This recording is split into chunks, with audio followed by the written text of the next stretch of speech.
Beyonce has dropped Jay-Z's last name among the scandal going on with him. Now, does this mean they're going to get a divorce? Well, here's what we know. Beyonce was recently listed in Forbes' list of most powerful women. People were shocked to see her go by Beyonce Knowles, her maiden name, instead of her official name, Beyonce Knowles Carter. Now, this name change is interesting considering Jay-Z has been accused of committing a pretty horrible crime with his best friend, Diddy. Now, fans noticed this change right away, and some speculated a soft launch name change with comments like, "Let me hear you all say uh-oh," and "Nah, don't forget the Carter." Now, others humorously chimed in, "Everyone say, hey, Miss Knowles." Now, why is Beyonce trying to distance herself from her husband? Well, it all has to do with their friend, Diddy. Jay-Z was just accused of mistreating and taking advantage of a girl in the year 2000 with Diddy. The anonymous accuser, identified only as Jane Doe, said the incident happened after she was driven to an MTV Video Music Awards after party. Now, the federal lawsuit was originally filed in October in the Southern District of New York, listing Diddy as a defendant. What we knew at the time was at the after party, the victim was mistreated by Diddy, while another male celebrity and female celebrity, neither of whom were named in the lawsuit, watched until the victim was able to escape. Now, this case was just refiled on Sunday, December 8th, and it included Jay-Z, aka Sean Carter, in it. It turns out that he was the male celebrity described in the suit. But now some people think the unnamed female celebrity may be Beyonce. Now, the lawsuit says a friend dropped Jane Doe off at the VMAs at Radio City Music Hall. She didn't have a ticket, but she approached various limousine drivers to try to gain access to the show or even just an after party. Now, one driver told her that he worked for Diddy and that she fit what Diddy was looking for. He invited her to a party after the show and told her to return to his car in the late evening after he had transported Diddy and Jay-Z. Now, later, the driver picked her up, and after 20 minutes they arrived at a white house with a U-shaped driveway, the suit says. Now, she then had to sign a document she believes was a non-disclosure agreement on arrival to enter the party, which the suit says was filled with celebrities. She was then offered a drink that made her feel woozy, lightheaded, and felt like she needed to lie down, so she went into a room to rest. Now, shortly afterwards, though, the suit says Diddy and Jay-Z entered the room, with Diddy saying, "You are ready to party." That's when she alleges she was taken advantage of by both men while an unnamed female celebrity just watched. After the alleged incident, the suit says she grabbed her clothes and left. She made her way to a gas station where she called her father, it says. Now, the accuser is seeking unspecified damages. Now, Jay-Z has denied all accusations against him and has been going back and forth with Jane Doe's lawyer, Tony Busby, on social media. According to the lawsuit, her attorneys reached out to Jay-Z to request a mediation to resolve this matter. Upon present information and belief, Jay-Z responded to said letter by not only filing an utterly frivolous lawsuit, but also by orchestrating a conspiracy of harassment, bullying, and intimidation against the plaintiff's lawyers, their families, employees, and former associates in an attempt to silence plaintiff from naming Jay-Z herein. The effort was made to scare plaintiff and to discredit her counsel. That effort failed. Indeed, plaintiff chose to file this amendment as a result of the egregious conduct perpetrated by Carter, said the lawsuit. Now, in a response to CNN, Jay-Z called the mediation request a blackmail attempt. He also said this lawyer, who I have done a bunch of research on, he said, seems to have a pattern of these types of theatrics. Now, in a statement from Tony Busby on Saturday, he wrote, "The pleading speaks for itself. This is a very serious matter that will be litigated in court." Now, in response to this, Jay-Z posted a lengthy statement about this accusation, and he claimed that Tony was engaged in unprofessional behavior. Now, again, it's been a lot of back and forth about all of this, but the bottom line is that Jay-Z is denying everything.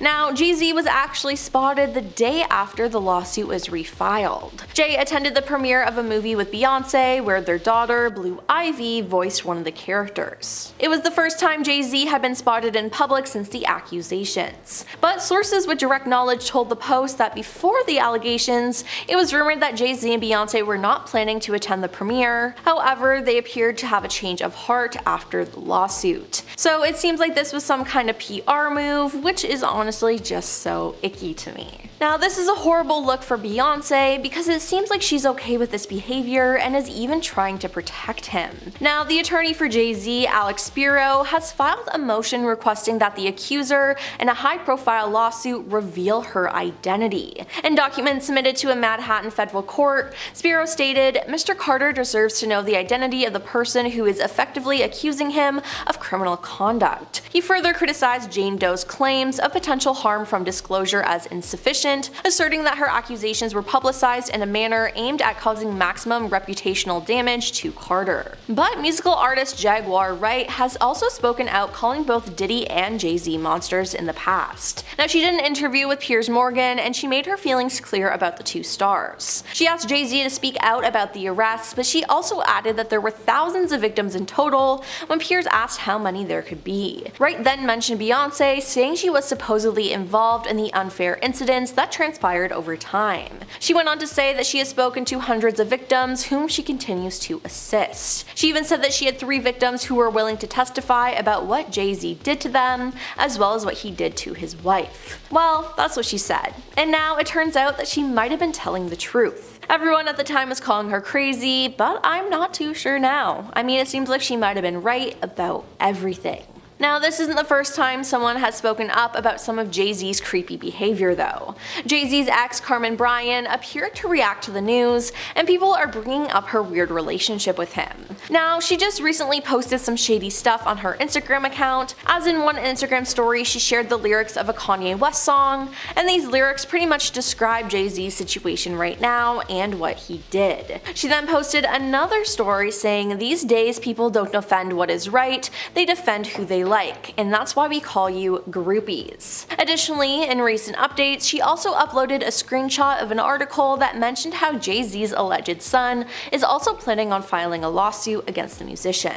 With her back in the media though, people are bringing up some things she said in her book about Jay-Z. In It's No Secret, From Nas to Jay-Z, From Seduction to Scandal, a hip-hop Helen of Troy tells all, she recounted how she once woke up to Jay-Z kissing her. She said, "Over dinner, I decided he and I would be good friends for a very long time. We went back to Eric's house talking and laughing. I was in no condition to drive home, so I decided to spend the night at Eric's," she explained. "Sean and I sat on the couch and pretended to watch television. Before long, I drifted off to sleep. I woke up with Sean kissing me. His lips were so soft and luscious, and I began to melt into him." But yeah, that's not okay. Not at all. Now, it's also been exposed that Jay-Z has a thing for younger girls, which didn't seem to get him into trouble in the past, but now that I'm looking back at it though, it is weird. I mean, the signs were there, people, you just ignored them. We all have friendships we regret, but I'm pretty sure Ashton Kutcher is regretting ever being friends with Puff Daddy. So his current relationship with his old pal is, how do I say it? Uncomfortable. But the That 70s Show star should have known to walk away a long time ago. After all, Puff Daddy himself warned Ashton that things could go sideways. That threat, if you will, goes back to the days of Punk'd, the MTV prank show that Ashton hosted from 2003 to 2007. The show was originally going to just pull jokes on everyday folks until there was an early prank involving a fake body, always hilarious, that resulted in a $10 million lawsuit against Ashton Kutcher, MTV, and a Vegas hotel. So then the show was quickly retooled to punk celebrities like Freaky Muniz. Pretty sure Taylor Swift was on at one point. Now, as Ashton Kutcher and friends brainstormed new celebs to prank, somebody came up with Puff Daddy. Now, luckily for Ashton, word got to Puffy before any practical jokes were deployed, and on a 2018 episode of The Late Late Show with James Corden, the duo reminisced about the beginning of their friendship. So Puffy said, "I gave Ashton a call one day and said, 'I heard you're gonna punk me, and I just don't think that's a good idea. If you do that, that will not end well for you, but I think we should work out a deal.'" Well, hindsight's 2020, folks. Working out a deal with Puff Daddy didn't do so well for Ashton. Sources say that he's so exasperated that once again he's being dragged through the mud because of his past associations. What has been going on? Let's see. Danny Masterson. Now we got Puff Daddy. And other stories we'll get to in a moment. And it's got Ashton convinced that maybe I should get out of Hollywood. In his view, it's the town's fault. It's just a cesspool. So if you don't know the name Danny Masterson, for those who are unversed, Ashton Kutcher and wife Mila Kunis wrote letters to a judge in support of Danny Masterson after he was convicted of SA, claiming he had been a good person. Now the letters went public, the couple faced massive backlash from fans online, and they did eventually apologize via Instagram. Ashton stepped down from his role as chair of his foundation that fights against those kinds of crimes. He's come under fire following the arrest of Puff Daddy on charges of racketeering, conspiracy, and a lot of other bad things. And there's been a lot of old clips of interviews of the two buddies, being bros, and folks questioning why. Now, Ashton mentioned that the duo became fast friends. He was like, oh yeah, we'd hang out, we'd watch football together. When asked about the depravity, and specifically the ickiness that went on at the infamous parties, he's like, I got a lot I can't tell. Nope, can't say that either. Sir, it might be time to start spilling the beans. And yes, well, Puff Daddy has denied all allegations against him. He is currently behind bars at the Federal Metropolitan Detention Center in Brooklyn, waiting his trial that's not set to begin till May. Also, there might be another criminal case that Ashton might want to run away from because he's thinking about moving. So if we're going back to the year 2001, it was a February night, Ashton thought he'd been jilted after his date didn't answer the door.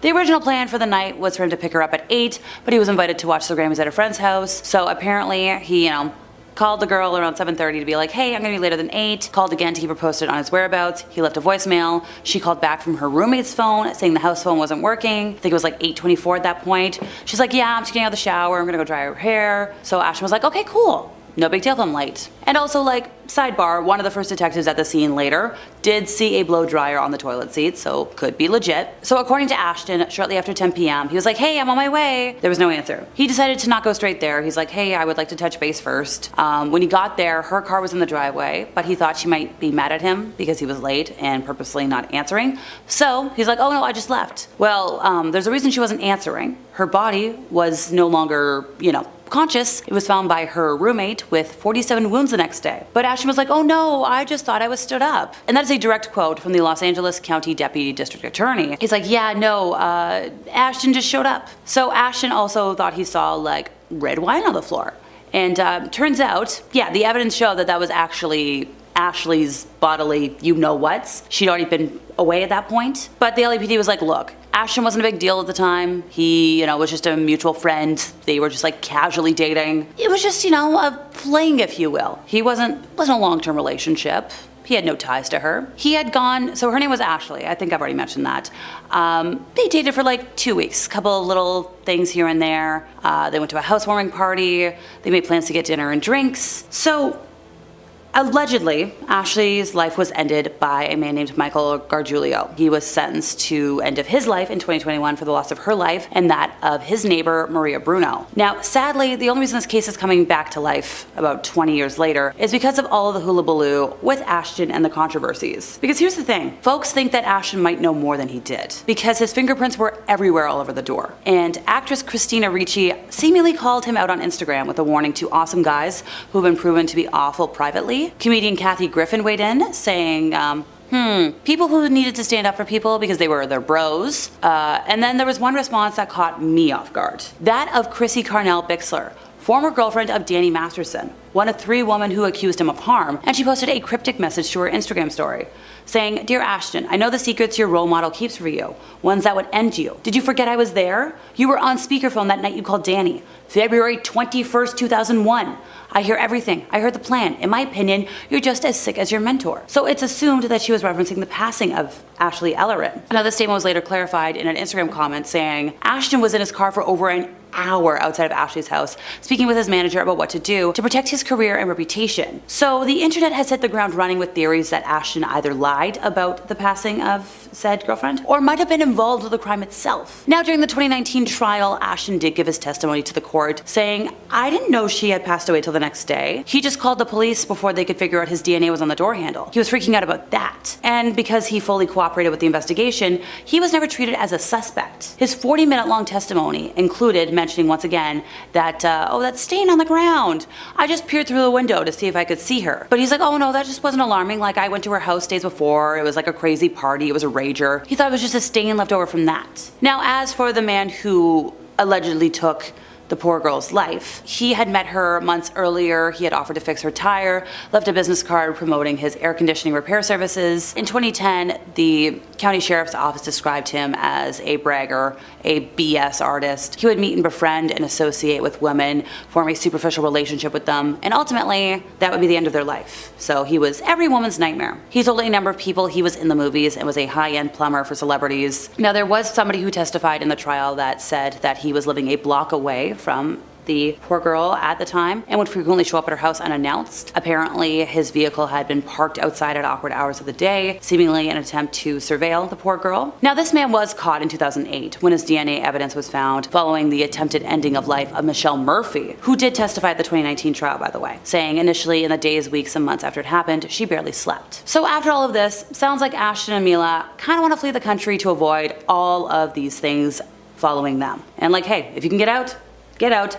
Good luck, folks. Hollywood has covered up so many different scandals, but the biggest one happening right now has to do with Diddy. Now, Diddy has finally been exposed for his crime ring and how he treated his ex-girlfriend Cassie Ventura. But apparently all of this was just an open secret in Hollywood, which is honestly really messed up. Now, a lot of celebrities have been to Diddy's parties and engaged in who knows what while there. I mean, multiple celebs have spoken out against Diddy, saying that they don't go to Diddy parties and that you just have to tell the man no over and over, which is honestly just so sketchy, and it's just like, why didn't anyone put a stop to this sooner? Now, Kanye West knew all about this allegedly, and in a 2022 interview, he claimed that Diddy was actually working with law enforcement as an informant, and that's why he was able to get away with what he did. Is this credible? No, not really, not at all, but it is something to think about. Not to mention, Diddy is friends with some very powerful people like Jay-Z and Beyonce, Oprah Winfrey, and the Kardashians. In 2023, Diddy's ex-girlfriend Cassie Ventura filed a lawsuit against Diddy that was promptly settled the next day. Then on February 26, 2024, music producer Rodney Jones filed a lawsuit against him as well. On March 25th of this year, Homeland Security investigations served search warrants in the early morning raids on Diddy's homes in Los Angeles and Miami. Diddy was then arrested last week after being accused of criminal activity going back to at least 2008. He has pleaded not guilty to all charges and wanted to be released on bail, but a judge denied his request. We'll now just have to wait and see what happens, but it appears everyone who was a part of this or helped cover it up will be exposed. Oscar-winning director Roman Polanski was expelled from the Academy in 2018, as the expulsion came more than 40 years after a horrendous legal incident. In 1977, he was convicted of a serious crime, but he fled the United States before being jailed. Now, since he fled the country before sentencing, legally he still has to answer for all charges. But due to this, he can never come back to the United States, because if he ever does, he will be arrested. Now, one of the big problems is that numerous big shots in the movie industry have already written countless petitions asking to pardon Roman, which is honestly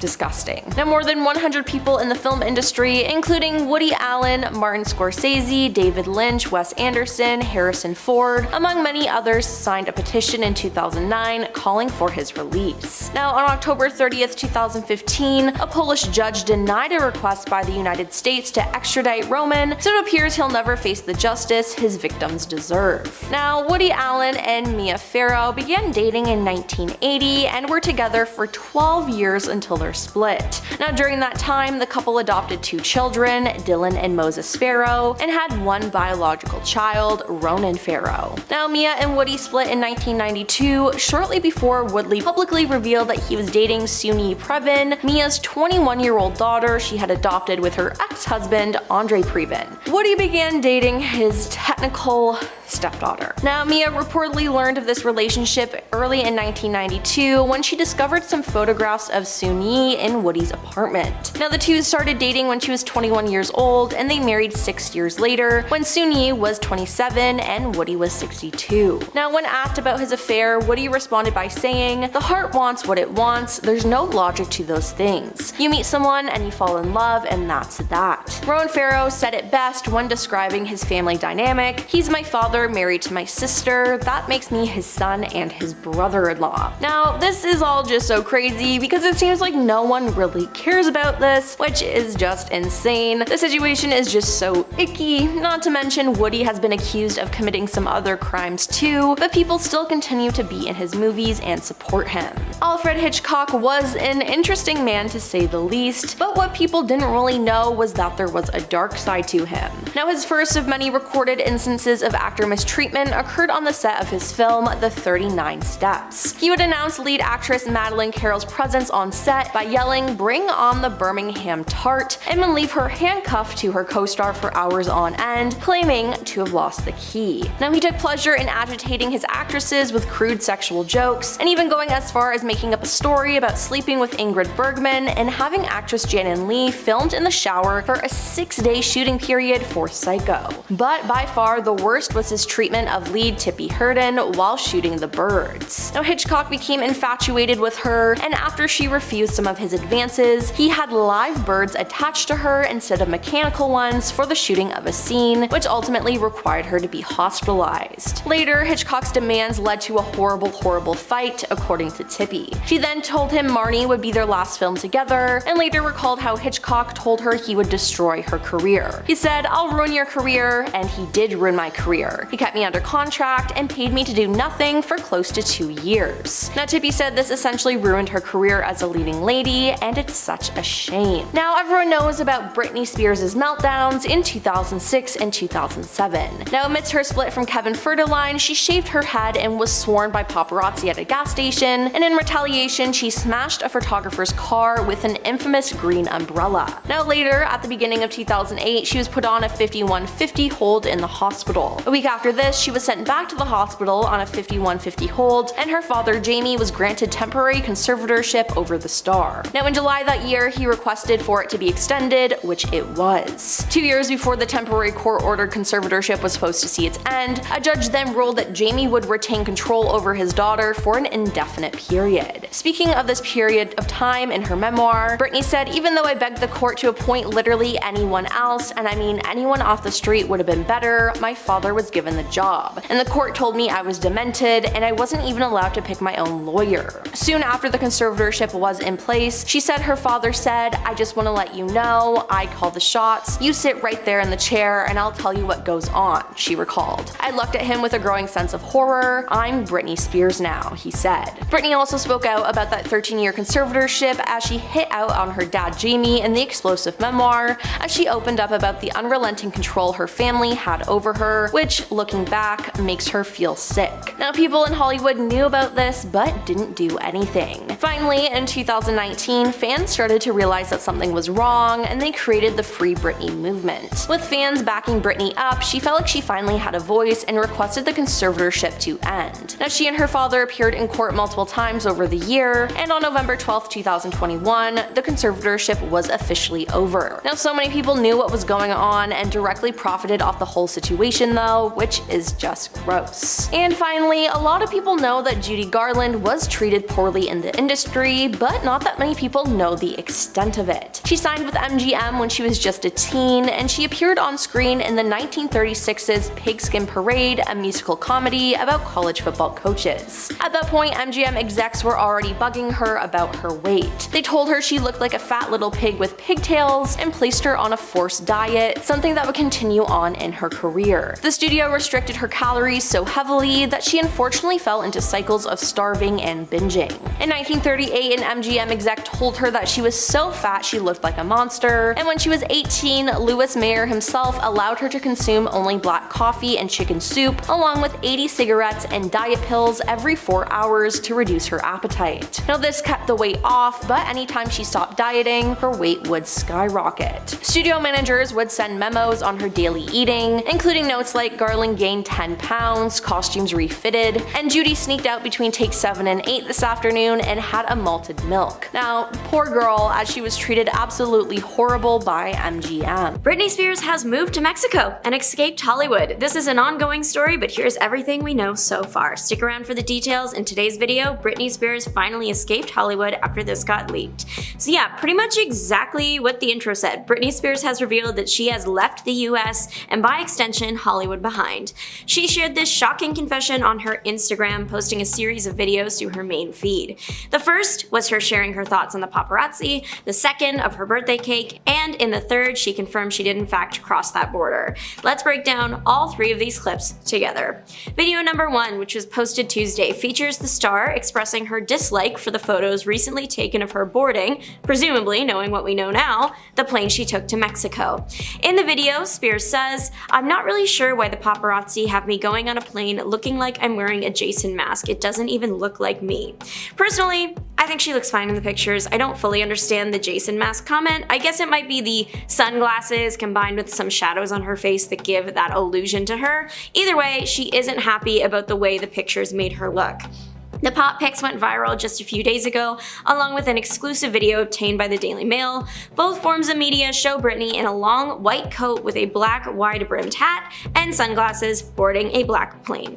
The outfit is not worrying. What had people looking twice at this moment was the lighter in Spears' hand. It was one of those long ones. It's called a grill lighter. It's hard to miss. The star had the lighter up to her lips. The inclusion of the lighter had people talking, as a viral story from a few years ago also featured Britney Spears and fire. The star dropped interesting lore about her life in an April 2020 workout tutorial that she had accidentally burned down her home gym. Her explanation as to how the fire started was, "I had 2 candles and yeah, one thing led to another and I burnt it down." Thankfully, no one was hurt, just a couple workout machines. Spears posted a throwback to that incident last December, once again bringing that to the forefront of her fans' minds. Now it's a year later, and as Spears is pictured with a lighter while entering a plane, some dedicated fans can't help but feel that worry again.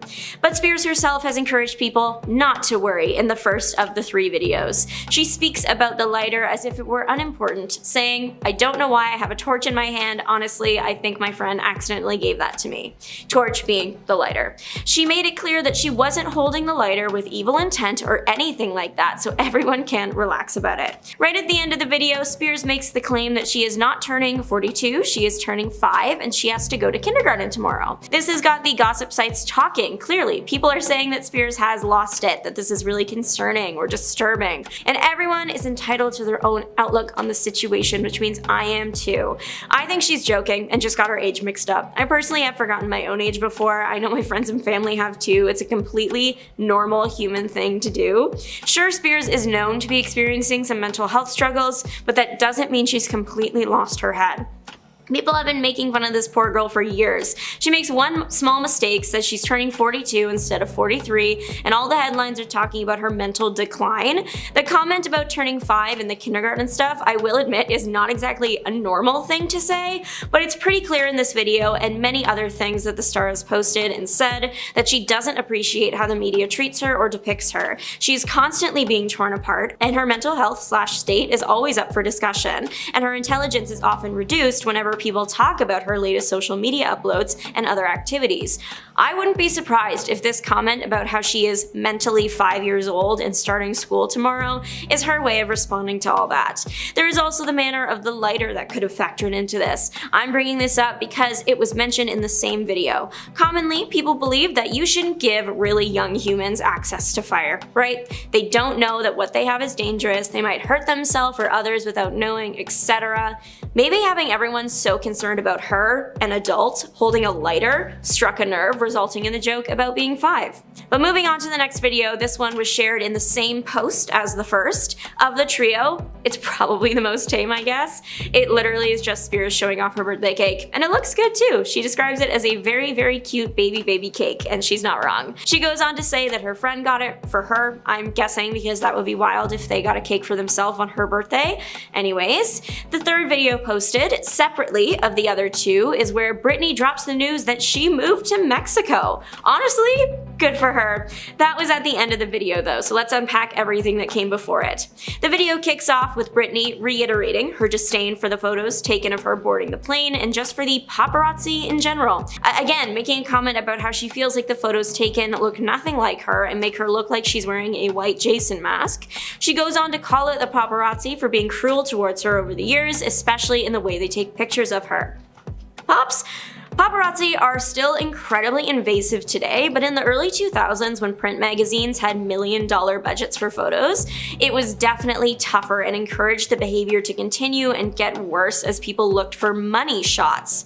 A resurfaced article from November 27, 2008, written for ABC News, details the disgusting lengths pops would go to for a picture. The article writes about how they had no problems taking pictures of Britney in a short dress with her undergarments exposed, and even worse, later taking photos of her in a miniskirt getting out of a car in which she is completely exposed. The average person, you would hope, would see something like that and put their cameras away to preserve the subject's modesty, but it seems when a magazine's budget for pictures is roughly $140,000 a week, morals shift. That number isn't something I pull from thin air. In the documentary Framing Britney Spears, the former photo director for US Weekly, Britton Stone, shared that that was the amount they could sometimes have at their disposal when it came to buying paparazzi pictures. Now, the money shot of Spears ended up being those taken on the night of her infamous 2007 public breakdown. The shocking depiction of Britney with a shaved head and attacking a car with an umbrella are burned into pop culture. The pop responsible for that moment actually did an interview for the same Britney doc in which he explained that that night was not a good night for her, it was not a good night for us, but it was a good night for us because it was a money shot. It was brought up that Britney frequently pleaded with the pops to leave her alone, to which this man said, "There were times when she was like, 'Can you leave me alone for the day?' But it wasn't like, 'Leave me alone forever.' You know what I mean?" Personally, I don't, but previously in the interview, he talked about how when Britney first started getting popped, she seemed more at ease with it. He even claimed that she would give up shots, meaning that she would wave and be friendly and smile for the camera. At this point in time, the paparazzi said that it was like she needed us and we needed her. Of course, things can start on a great note and end up completely horribly, like the position Spears has found herself in today, unable to do anything in public without a shutter clicking. In her video, Britney went on to say, "I know I'm not perfect at all by any means, but some of it is extremely mean and cruel," before dropping the shocking news, "That's why I've moved to Mexico." So it's looking like, as of right now, the reason Britney has left Hollywood and all its strings behind is because of the paparazzi and their years of harassment. The most recent posts to Britney Spears' Instagram are of her dancing in a shiny mini dress. The dancing videos, they're not new, she posts them all the time. Britney is a super talented dancer, that's what made her a standout performer at the height of her pop career. Now she exercises that muscle on her Instagram from time to time. It's unclear when these videos were taken, but it does look like she did in fact change locations. The caption for the first two videos was, "What are we watching, my friends?" The third one didn't have one.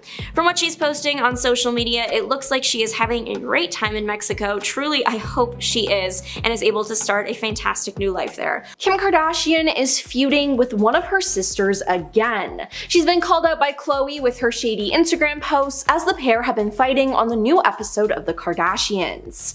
Now, in the most recent episode of The Kardashians, the sisters clashed over Khloe's parenting, with Kim suggesting that Khloe's two kids rule her life. Now, this came about after Khloe turned down a trip to Paris for Fashion Week because she wanted to be home with her kids. Now, last week's episode also documented their family vacation to Aspen, which took place in January. On the trip, Kim called out Khloe for FaceTiming her daughter during their group dinner. Now, Kim again was annoyed with this. Kim said in a confessional, "Here we go again. She just is so stuck on what's going on at home that she can't have a good time," before later describing Khloe constantly FaceTiming her kids as annoying. Several viewers of the reality show have since called Kim out for shaming Khloe, and fans have actually done the math and figured out that Khloe was seemingly shading Kim on Instagram around the very same time that they were quietly clashing. Now, back in January and February, around the same time as the Aspen trip, Khloe shared multiple quotes that are seemingly aimed at Kim. "20 years from now, the only people who'll remember if you worked late are your kids," one quote read. "Raise your children to be impressed by kindness, loyalty, and humility, not just wealth, possessions, and power," read another. Then in 2007, Kim and her then boyfriend, Ray J. tape was leaked online, and it's how Kim rose to fame. Now, Kim sued Vivid Entertainment for ownership of the tape.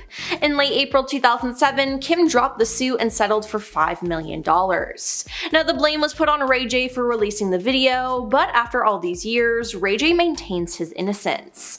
He said, "I've sat in the shadows for over 14 years, allowing the Kardashians to use my name, to abuse my name, make billions of dollars over a decade and a half, talking about a topic I've never really spoken about. I've never leaked anything. I've never leaked a tape in my life." Now, he claims that Kim and Kris negotiated the release of the tape in the early 2000s. Now, Kris apparently watched 3 different Ray J and Kim and chose to leak the one that gave her daughter a better look.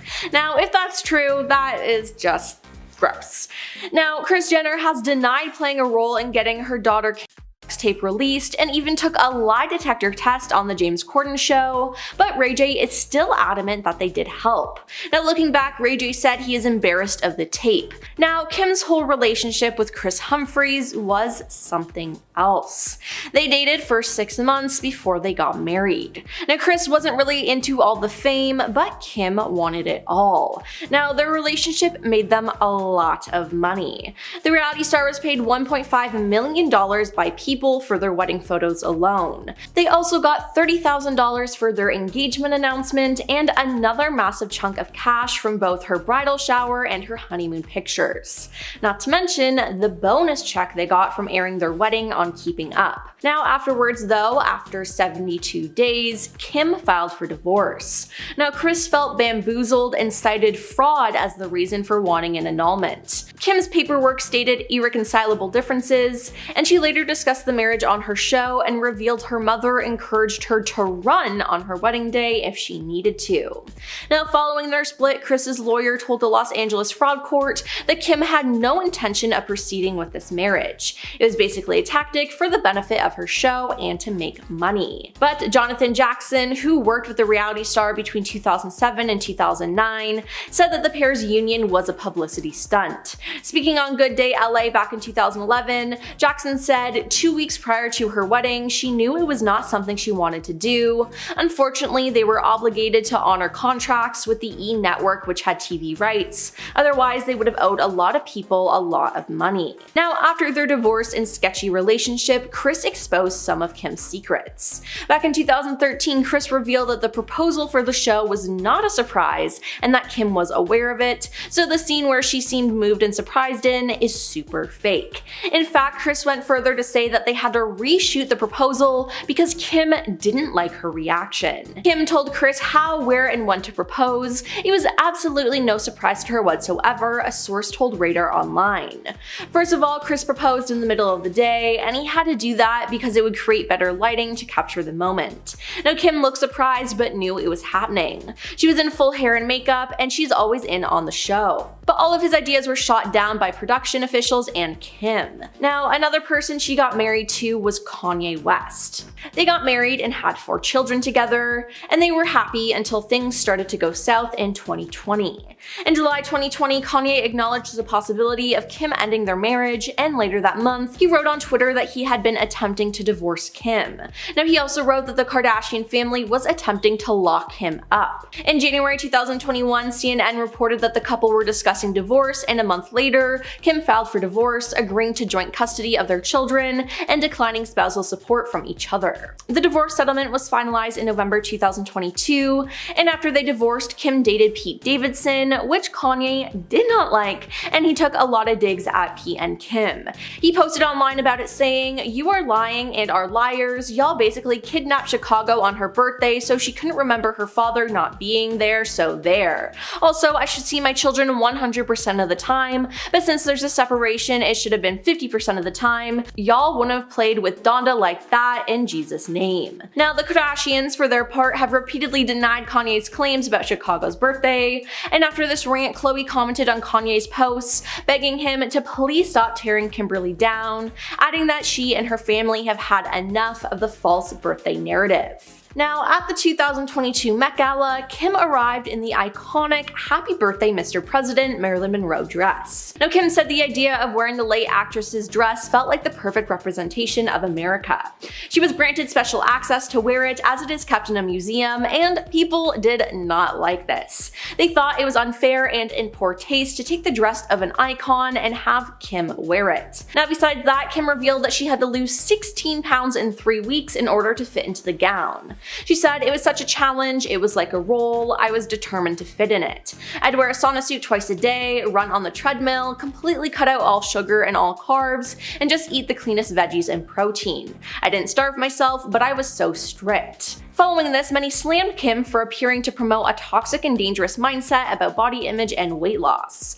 She said, "To me, it was like, okay, Christian Bale can do it for a movie role and that is acceptable. It's all the same to me. I wasn't saying, hey everyone, why don't you go lose this weight in a short period of time." Now, her losing all that weight in a short period of time though really rubbed people the wrong way. And finally, we have Kim's short-lived feud with Chloe Grace Moretz. In July 2016, when Kim had her own celebrity feud going on with Taylor Swift, she posted her supposed proof on Snapchat of Taylor lying, and fans went crazy. This annoyed Chloe Grace Moretz though, who tweeted, "Everyone in the industry needs to get their heads out of a hole and look around and realize what's actually happening in the real world. Stop wasting your voice on something so petulant and unimportant." Minutes later, jumping to her big sister's defense, Khloe Kardashian responded with a collage of pictures. Now, the first picture was of Chloe Grace at the beach, and the next photo was a photo of an unknown blonde-haired woman who she presumably thought was Chloe in the sea suffering an embarrassing and revealing bikini mishap. Now, Khloe Kardashian captioned the image, "Is this the hole you're referring to?" at Chloe G. Moretz,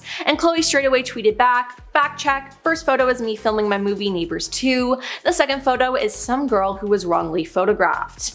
But this feud didn't end there though. In 2016, Kim turned heads for sharing a full frontal nude selfie with only black bars to protect her modesty on Twitter. She captioned the photo with, "When you're like, I have nothing to wear, lol." Then, out of nowhere, Chloe responded to the picture by commenting, "I truly hope you realize how important setting goals are for young women, teaching them we have so much more to offer than just our bodies." Now, Kim didn't take this lying down and replied back, "Let's all welcome at Chloe G. Moretz to Twitter since no one knows who she is. Your nylon cover is cute, boo." Past scandals and now everything going on with Diddy have painted America's favorite talk show host in a bad light. Stick around for some evil things Oprah has been publicly accused of. The Oprah Winfrey Leadership Academy for Girls scandal certainly isn't the first scandal attached to Oprah's name, but it certainly was the biggest. The Leadership Academy was originally designed and created to be a place to uplift girls in the community, but the good deed was quickly tarnished when the dorm matron was accused by multiple students of acting inappropriately towards them. The matron was arrested and faced 14 charges. In addition to those of inappropriate physical contact, the matron was accused of getting into a physical confrontation with a dorm parent and separately injuring 3 people while operating a golf cart. Adding more fuel to this fire, Oprah was later sued by the school's headmistress for over $250,000 on grounds of defamation. This was a direct result of this situation with the dorm matron. While that legal battle was happening, Winfrey had publicly commented that she was doing a complete overhaul of the school and that she had lost confidence in the headmistress. The headmistress claimed that these statements made it harder for her to find work afterwards. Court papers from the case read that Winfrey had originally intended to hire nurses to be the dorm matrons. However, the headmistress went a different route and, according to an article from CBS News, hired 8 young women from a local company called Party Design. Winfrey's lawyers at the time wrote about this, saying these young women were later found to be totally unqualified to handle the position, something the headmistress had been warned about. The 2 women were expected to settle this in court, but instead came to an agreement privately shortly before that date. Today, though, there is a brand new scandal being tied to Oprah's name. She has recently been accused of aiding disgraced rapper Sean Diddy Combs in making his sins happen over the years. You might recall that Sean Diddy Combs is in some boiling hot water right now after multiple people have stepped forward accusing him of engaging with them and others without consent, making people consume things unknowingly, force people into unwanted scenarios, film and use the footage from filming inappropriate parties he called freak-offs as blackmail to keep it all in the the down low, and just generally being a really awful person, and definitely not the kind of guy you'd want your name attached to. Unfortunately for Oprah, that is actively happening to her now since she has attended Diddy parties in the past. The thing is though, half of Hollywood has appeared on a Diddy guest list, but not everyone has been to a freak off. Diddy was known as the party host in the 2000s. He hosted the white attire parties, massive birthday celebrations, after parties. They were known for being extravagant and expensive, and everyone wanted to attend. Allegedly, sometimes the after party for these events were freak-offs. But many news publications report that by the time a party descended into a freak-off, the big names had already left. However, people aren't just accusing Oprah of attending freak-offs, but also aiding and putting them on. Some sites even saying that she provided the people. Some people even going so far as to claim that Diddy's home was connected to Oprah's via an underground tunnel system, and that's how they did it. As of right now, this is not true. The claim that tunnels were discovered in Diddy's home was proven false. But Oprah's tunnel accusations don't just have to do with Diddy. People have accused Oprah of being part of a larger, multiple parties involved kind of situation that is similar in theme to the Diddy stuff, that directly linked her to some nefarious alleged activity involving forcing younger individuals into bad situations. Surprisingly, one woman claims not only is Oprah involved, but that she has the address to a tunnel entrance. Adria English filed a lawsuit against Diddy claiming she worked for Combs at the Hamptons and Miami parties he threw in the mid to late 2000s. She claimed that the drinks she was given on the job had other things in them that she didn't want. In addition to allegedly being forced to consume things, English claims she was also forced to engage in inappropriate acts she didn't want to do. While initially having legal representation, Adria English and her legal team parted ways. The cited reason is irreconcilable differences. The filing read that they disagreed regarding almost every aspect of the litigation. One of the lawyers claimed that they never lost faith in her case, just in her, and that her case was great. The issue at hand was that English allegedly undermined their work, went behind their backs, doing things incongruent to advancing her case, to which English has allegedly responded with, "I'm the client, you work for me." Another major point of conflict between English and her representation was that they requested that she refrain from speaking to the media. Pretty soon after parting ways, English spoke to independent media, and the interview made its way around TikTok gossip pages. This is when English claimed that there were tunnels under Oprah's home. She also made the bold statement, she sees what's going on because she's a participant. Now, was all of this true? As of right now, again, no credible news sites have been able to find information confirming this. In fact, some websites like Snopes.com have looked into the tunnel rumor and have stated it false. Now, I don't want to say that Adria English is lying, just that the information hasn't been officially confirmed. But Diddy isn't the first time Oprah has found her name tied to some questionable characters. She was famously close to the man who also had a very public falling out with Hollywood after his past transgressions came to light. Name rhymes with Starvey, anyways you get it. Oprah was seemingly publicly called out by Seal on Instagram for her past relationship to this person. The man posted a picture, the top image showing Oprah kissing the other man on the cheek with the text, "When you have been part of the problem for decades," and then the bottom image showing the man engaging in conversation with Oprah and another woman, this one with the text, "But suddenly they all think you are the solution." Seal added his own caption to the photo, calling out an individual for hearing the rumors but not doing anything about it, and implying that the person was pretending that they didn't know what was happening. While Seal didn't explicitly name names, there were faces in those pictures, particularly Oprah's, so everyone assumed he was taking a dig at the talk show host. Seal insisted this wasn't the case, it just happened to be Oprah that was the one in the picture with the man. It was more about the man in the picture than the talk show host, and this text was to be taken as a generalization of the entertainment industry rather than a direct attack. And finally, a popular new Netflix show has dug up an old Oprah controversy. Season 2 of Netflix Monsters crime drama anthology was based on the Menendez brothers case. Already, the show has its own controversies to deal with, but it took some outside parties down with it, including popular TV show host Oprah. She was accused of being dismissive and acting horribly in regards to the whole situation. Back when the actual trial was taking place in the 1990s, Oprah brought on one of the original jurors, Hazel Thornton. She gave Thornton a chance to speak on her experience and clear up some of the false facts that were being reported in the media, like how the jury was deciding between acquitting or charging. Thornton insists this wasn't true, and the jury was always in agreement to charge. The disagreements came down to the severity of that charge. The interview also featured Catherine Cryer, a journalist and state judge in Texas. Cryer and Oprah appeared to agree more than Hazel did. Cryer had made the claim that the defense used psychological manipulation on the jurors by putting nice, articulate, wealthy young men in, and this next part was stressed, in sweaters crying on the stand. There was a really big focus on the fact that the brothers were wearing nice sweaters for some reason. Catherine Cryer further explained her claim, stating that whether the defense is successful in making the jury more sympathetic to the accused by using aesthetics and gentle language, it is a common tactic used. Pryor also brought up tapes that revealed that this tactic was something that the brothers and their representation planned to use. Thornton was not given further opportunity to speak on this. As the show came back from a commercial break though, Oprah and Catherine again spoke on how common it is to see a difference in someone's appearance from the arrest to the court appearance. Oprah segued the conversation back to the Menendez topic and then gave the floor back to Thornton to clarify her stance. She was quick to reestablish that in the first case the prosecution didn't make its case, and in the second case they'd had it down. Oprah then went on to share the piece of the story that affected her the most and was the main reason why she didn't believe any of the brothers' tearful testimonies. It was because of the account that when police first arrived at the home, the brothers were out on the lawn crying hysterically. She said,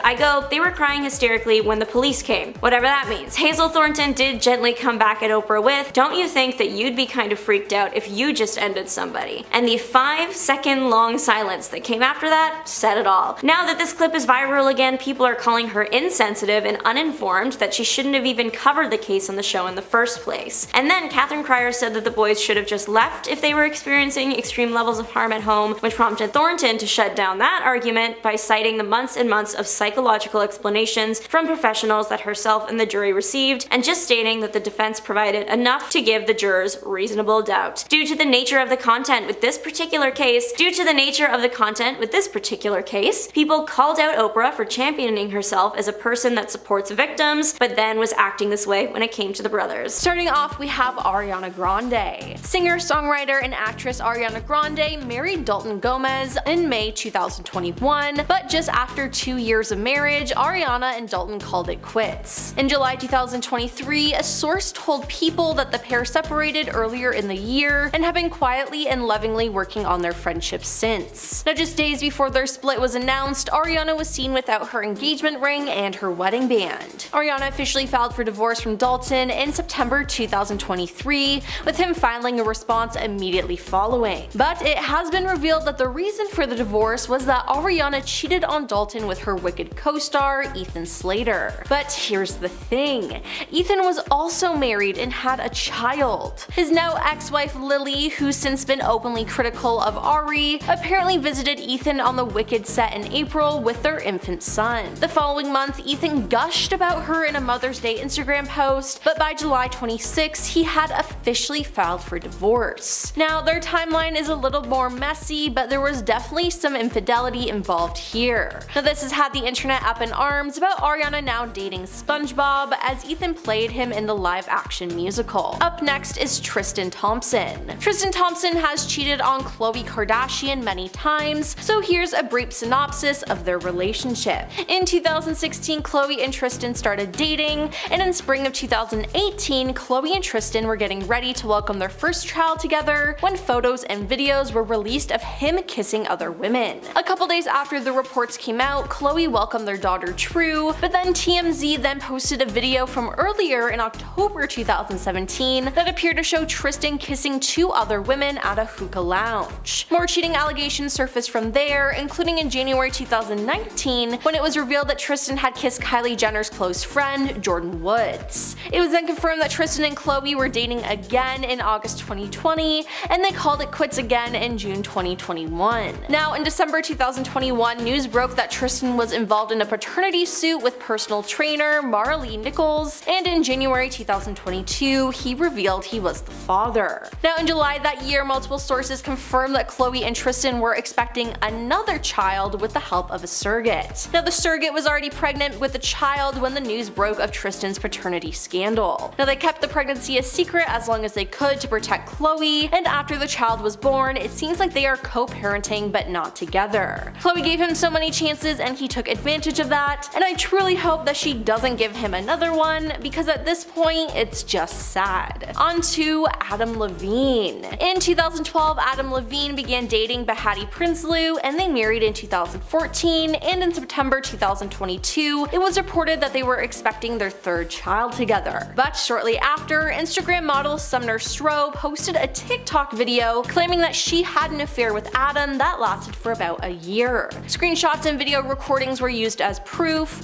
and in one screenshot, Adam was seen asking for permission to use her first name for his unborn child, which is just insane. online. Now, Adam denied cheating, but from the screenshots of the messages going around, it's pretty clear that he was. The day after the allegations, Adam took to Instagram to say that he messed up, he didn't have an affair, but that he crossed a line. Since then, 2 additional women, Alison Rosef and Markea, later came forward with screenshots of flirty messages the singer had sent them, and a 3rd woman, his former yoga teacher, accused him of texting her that he wanted to spend the day with her naked. Now, a 4th woman came out as well, and she told the Daily Mail that he would like and comment on her fitness stories, usually about her having the best butt in town. Now, this story was everywhere, and the whole internet turned against Adam. Then there's Ned Fulmer. One of the members of the internet group The Try Guys was exposed for cheating on his wife in late 2022. Ned Fulmer was the I love my wife guy, but in September 2022 he was exposed as a cheater. TikTokers posted photo evidence of what appeared to be Ned kissing one of his producers, Alex Herring. A fan also posted an Instagram photo with her and Ned, captioning it that she saw Ned and Alex together at a Harry Styles concert at the beginning of September. Rumors and proof were gathered, and later near the end of September, Ned confirmed that he had cheated on his wife, publicly apologized, and then got kicked out of the Try Guys. Now, the affair had been going on for a while, as after all of this was exposed, another TikToker came forward saying that she spotted Ned kissing another woman